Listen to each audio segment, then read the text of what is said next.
சஹாபா பெருமக்களை பற்றி இந்த ஷியாக்கள் முன்வைக்கிற கருத்துக்களை கேட்டால், கண்ணியத்திற்குரிய சகோதரர்களே, இந்த சமுதாயத்தில் ஒரு ஷியாக்காரன் கூட இருக்க முடியாது. அந்த அளவுக்கு மிக கேவலமாக சஹாபாக்களை பற்றி அவர்கள் நிலைப்பாட்டை கொண்டிருக்கிறார்கள். சுருக்கமாக என்ன சொல்றாங்க என்றால், ஒரிஜினல் சஹாபாக்கள் 7 பேர் தான். 8வது ஒரு ஆள் சம்பந்தமாக கருத்து வேறுபாடு இருக்கிறது. அலி ரலியல்லாஹு அன்ஹு அவர்கள், ஃபாத்திமா ரலியல்லாஹு அன்ஹா அவர்கள், ஹசன் ரலியல்லாஹு அன்ஹு அவர்கள், ஹுசைன் ரலியல்லாஹு அன்ஹு அவர்கள், மிக்தாத் இப்னுல் அஸ்வத் ரலியல்லாஹு அன்ஹு அவர்கள், சல்மானுல் ஃபாரிஸி ரலியல்லாஹு அன்ஹு அவர்கள், அபூ தர்ருல் கிஃபாரி ரலியல்லாஹு அன்ஹு அவர்கள். இந்த 7 சஹாபாக்களும் தான் உண்மையான சஹாபாக்கள். மற்ற சஹாபாக்களை பற்றி என்ன சொல்றாங்க தெரியுமா? ஒட்டுமொத்தமாக ரசூல் ஸல்லல்லாஹு அலைஹி வஸல்லம் அவர்களுடைய காலத்தில் அவர்கள் நிஃபாக்தனமாக நடித்துக் கொண்டு நபிகள் நாயகம் ஸல்லல்லாஹு அலைஹி வஸல்லம் அவர்களோடு இருந்தார்கள். நஊது பில்லாஹ். ஃபஸ்லுக்கு பேசிய ஷேக் ஃபிர்தௌஸ் யூசுஃபி அவர்கள் சில செய்திகளை உங்களுக்கு சொன்னார்கள், அவர்களுடைய புத்தகத்தில் இருக்கிறது என்று. இன்றைக்கு ஷியாக்களிடம் இருக்கிற மிகப்பெரிய ஒரு டேஞ்சரான கொள்கை தான் தக்கியா. இன்ன திஸாத் அஷாரத்தீன், அதாவது மார்க்கத்தின் 10ல் 9 பகுதி தக்கியாவிலே தான் தங்கி இருக்கிறது என்று சொல்கிறார்கள். யாரிடத்தில் தக்கியா இல்லையோ அவனுக்கு மார்க்கம் கிடையாது. தக்கியாவை பற்றி பிடியுங்கள் என்று அவர்களுடைய இமாம்கள் தொடர்ச்சியாக பிரச்சாரம் செய்து வந்திருக்கிறார்கள், வந்து கொண்டிருக்கிறார்கள்.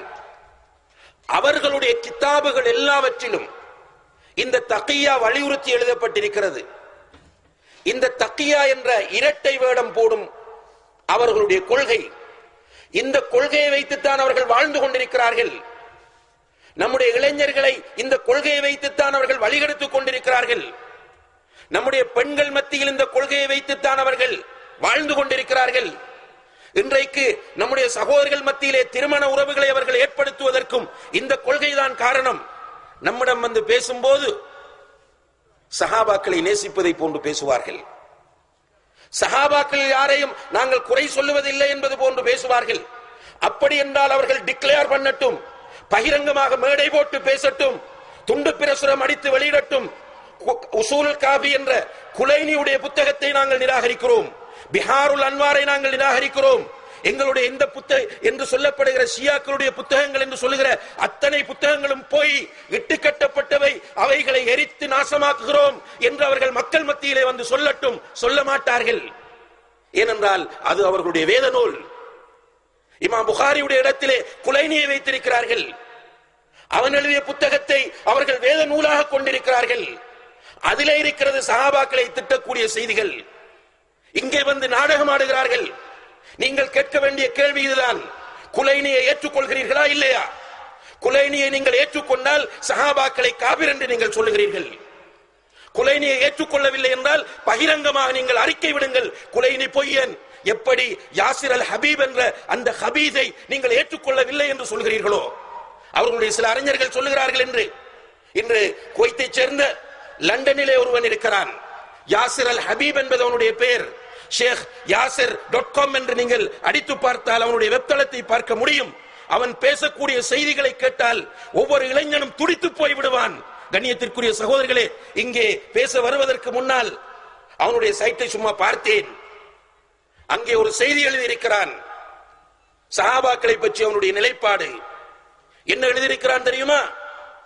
அன்னை ஆயிஷா ரலியல்லாஹு அன்ஹா அவர்கள் 7 வானங்களுக்கு மேலிருந்து பரிசுத்தமானவர் என்று அல்லாஹ்வினால் தூய்மைப்படுத்தப்பட்ட பெண்மணி. அவர்களுடைய விஷயத்தில் அல்லாஹ் அல் குர்ஆன் வசனங்களை இறக்கி வைத்திருக்கிறான். அப்படிப்பட்ட அன்னை ஆயிஷா ரலியல்லாஹு அன்ஹா அவர்களை பற்றி அவன் எழுதியிருக்கிற செய்தி, இன்னா லில்லாஹி வ இன்னா இலைஹி ராஜிஊன். 2-3 செய்தி அதுக்குள்ள சேர்த்து எழுதி வைத்திருக்கிறான். ஒன்று என்னென்று கேட்டால், ரசூலுல்லாஹி அலைஹி வஸல்லம் அவர்களை படுகொலை செய்தவர் ஆயிஷா. நஊது பில்லாஹ்.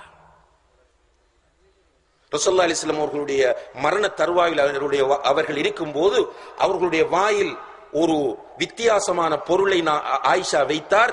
அது நஞ்சு, விஷம். அதனால் தான் ரசூல் ஸல்லல்லாஹு அலைஹி வஸல்லம் அவர்கள் கொல்லப்பட்டார்கள் இப்படி எழுதி வைத்திருக்கிறான். அதே போன்று ஆயிஷா ரலியல்லாஹு அன்ஹா அவர்கள் ஒரு வகையான காம நோயுள்ள ஒரு பெண்மணி. நஅஊது பில்லாஹ். நம்முடைய தாய் உம்முல் முஃமினீன் ரசூல் ஸல்லல்லாஹு அலைஹி வஸல்லம் அவர்கள் அதிகமாக நேசித்த அவர்களுடைய மனைவி. அவர்களை பற்றி என்ன எழுதியிருக்கிறான் என்றால், ஆயிஷாவிடம் ஒரு வகையான காமம் தொடர்பான மனநோய் இருந்தது. இந்த ஆயிஷா இதனால் தான் ஆண்களோடு தொடர்பை ஏற்படுத்த விரும்பினார்.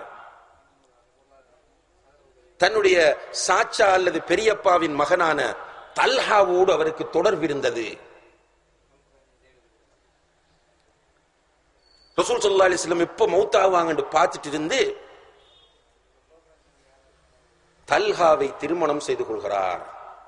பஸ்ராவுக்கு ஆயிஷா போகும்போது தல்ஹா ரலியல்லாஹு அன்ஹு அவர்கள் போய் சொல்லுகிறார்களாம், மஹரம் இல்லாமல் நீங்கள் எப்படி போவீர்கள்? உடனே ஆயிஷா ரலியல்லாஹு அன்ஹா அவர்கள் வலி யாரும் இல்லாமல் உடனே தல்ஹாவை திருமணம் முடித்துக் கொண்டார். இப்படி எழுதி வச்சிருக்கிறான். இந்த யாசிர் அல் ஹபீபுடைய ஹபீப் நேசன், அவனை நாம ஹபீஸ் என்றுதான் சொல்ல வேண்டும். இந்த யாசிர் அல் ஹபீஸினுடைய நிலைப்பாடுகளை மக்கள் மன்றத்திலே கொண்டு வந்து வைக்கும் போது ஷியா அறிஞர்கள், நம்முடைய பிரதேசத்தில் உள்ள ஷியாக்கள் என்ன சொல்லுவாங்க என்றால், அவனை நாங்க ஏற்றுக்கொள்ளலன்னுவாங்க. அதை போல சொல்லுங்க, குலைனி ஏற்றுக்கொள்ளவில்லை, மஜ்லிஸியை ஏற்றுக்கொள்ளவில்லை, இந்த புத்தகங்கள் எல்லாம் போய் என்று சொல்லுங்கள், பிரச்சனை முடியுது. நீங்கள் உள்ளூர இவைகளை வைத்து படித்து ஓதிக்கொண்டிருக்கிறீர்கள், அதை நோக்கி மக்களை அழைத்துக் கொண்டிருக்கிறீர்கள். உங்களுக்கு திருமணம் தேவை, சமூகத்தில் நீங்கள் வாழ வேண்டும், உங்களுக்கு சமூக அந்தஸ்து தேவை என்பதற்காக வேண்டி உங்களுடைய தக்கையா என்ற கோட்பாட்டை பயன்படுத்தி நாங்கள் சஹாபாக்களை திட்டவில்லை, தஹாபாக்களை விமர்சிக்கவில்லை, நாங்கள் யாரையும் குறை சொல்லவில்லை என்று நீங்கள் சொல்வது பச்சை போய். உங்களுடைய புத்தகங்களிலே சஹாபாக்கள் காபிர்கள் என்று நாக்கூசாமல் எழுதி வைத்திருக்கிறீர்கள். நிறைய பேர் எழுதியிருக்கிறீர்கள்.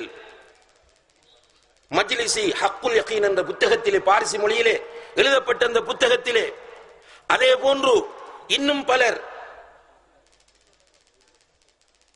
ரசூல் ஸல்லல்லாஹு அலைஹி வஸல்லம் அவர்களுடைய வஃபாத்தை தொடர்ந்து சஹாபாக்கள் எல்லோரும் மதம் மாறி விட்டார்கள் என்று எழுதி வைத்திருக்கிறீர்கள், இந்த 7 பேரையும் தவிர.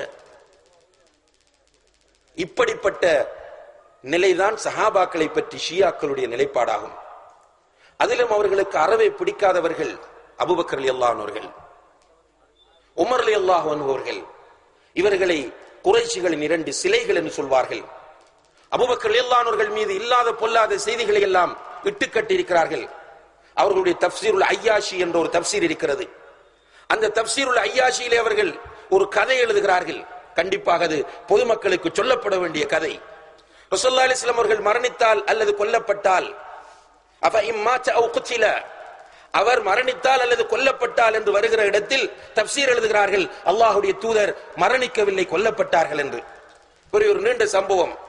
அதுல சுருக்கமா என்ன சொல்றாங்க என்றால், அபூபக்கர், உமர், ஆயிஷா, ஹப்சா 4 பேரும் சேர்ந்து பிளான் பண்ணி திட்டமிட்டு ரசூலுல்லாஹி அலைஹி வஸல்லம் அவர்களை போட்டு தள்ளினார்கள் என்று, நஞ்சூட்டி கொலை செய்தார்கள் என்று எழுதி வைத்திருக்கிறார்கள். இப்படிப்பட்ட நடிகர்கள் தான், இப்படிப்பட்ட கயவர்கள் தான், இப்படிப்பட்ட மிக மோசமான கொள்கை உடையவர்கள் தான் ஷியாக்கள். இளைஞர்களை ஏமாந்து விடாதீர்கள், சமுதாயமே கவனமாக இருந்து கொள்ளுங்கள். இவர்களோடு இவர்கள் சலாம் சொல்லுவதற்கும் இவர்களை பார்த்து புன்முறுவல் செய்வதற்கும் தகுதியற்றவர்கள் என்பதை நீங்கள் புரிந்து கொள்ள வேண்டும். எனவே இவர்களுடைய விஷயத்தில் நாம் மிக எச்சரிக்கையாக இருந்து கொள்ள வேண்டும். நம்முடைய அறிஞர்கள் இந்த சஹாபாக்களுடைய விஷயத்தில் மோசமா நடக்கிறவற்றை பற்றி சொல்லும் போது அபூ ஸுர்ஆ அர்-ராஸி ரஹிமஹுல்லாஹ் அவர்கள் சொல்கிறார்கள், இதா ரஅய்த الرجل ينتقص احدا من اصحاب النبي صلى الله عليه وسلم فاعلم انه زنديق. அறிந்து கொள்ளுங்கள், யாராவது ஒருவர் சஹாபாக்களில் ஒருவரை குறை கண்டாலும், சஹாபாக்களில் ஒருவரை குறை கண்டாலும் அவர் வழிகேடர் என்பதை புரிந்து கொள்ளுங்கள் என்று அவர்கள் சொல்கிறார்கள். சொல்லிட்டு அவர்கள் காரணம் சொல்லும் போது, இந்த சஹாபாக்கள் தான் மார்க்கத்தை நமக்கு கொண்டு வந்து தந்தவர்கள். சஹாபாக்களை டேமேஜ் பண்ணினால் மார்க்கம் டேமேஜ் ஆகும். எனவே அன்புள்ள சகோதரர்களே, இந்த சஹாபாக்களை திட்டுறவங்க இந்த மார்க்கத்தை டேமேஜ் பண்ணி இந்த சமுதாயத்தில் குழப்பத்தை உண்டு பண்ணி, ஏற்கனவே ஷேக் ஃபிர்தௌஸ் அவர்கள் குறிப்பிட்டது போல இவர்களுடைய நோக்கம் கொள்கை அல்ல, இவர்களுடைய நோக்கம் அவர்கள் இழந்த பாரசீகத்தை மீட்டெடுக்க வேண்டும் என்பது. இதற்காக வேண்டி எல்லாம் செய்வார்கள். ஆனால் அப்பாவித்தனமான மக்கள் இவர்களுடைய விஷயத்திலே ஏமாந்து கொண்டிருக்கிறார்கள். எனவே நாம் ரசூல் ஸல்லல்லாஹு அலைஹி வஸல்லம் அவர்களை நேசிப்போமாக இருந்தால், நேசிக்க வேண்டும், அது கட்டாய கடமை, ஃபர்து ஐன். ரசூலுல்லாஹி அலைஹி வஸல்லம் அவர்களை நாம் உண்மையாக நேசிப்பவராக இருந்தால் அவர்களுடைய அனைத்து தோழர்களையும், யாருக்கெல்லாம் சஹாபி என்ற அந்த பெயர் தகுதியோ, யாருக்கெல்லாம் சஹாபி என்ற பெயர் தகுதியோ அப்படியான அனைத்து சஹாபாக்களையும் நேசிப்பது நம்முடைய கட்டாய கடமையாகும். ரசூல் ஸல்லல்லாஹு அலைஹி வஸல்லம் அவர்களை கடுகளவும் நாம் வெறுக்க முடியாது. யாராவது ஒரு சஹாபியை, அது முஆவியா ரலியல்லாஹு அன்ஹு அவர்களாக இருக்கலாம், அம்ர் இப்னு ஆஸ் ரலியல்லாஹு அன்ஹு அவர்களாக இருக்கலாம், யாராக இருந்தாலும் ஒரு நபித்தோழரை யாராவது ஒருவர் வெறுப்பாராக இருந்தார், அவர் அல்லாஹ்வுடைய தூதர் ஸல்லல்லாஹு அலைஹி வஸல்லம் அவர்களை வெறுக்கிறார் என்பது அர்த்தமாகும். எனவே அன்புள்ள சகோதர சகோதரிகளே, இந்த சஹாபாக்களை நேசிப்பது மார்க்க கடமை, ஈமானில் உள்ளது என்பதை நாம் புரிந்து கொள்ள வேண்டும். சஹாபாக்களை சரியான முறையில நேசித்தால்தான் நம்முடைய அகீதாவை நாம் பாதுகாத்துக் கொள்ள முடியும்.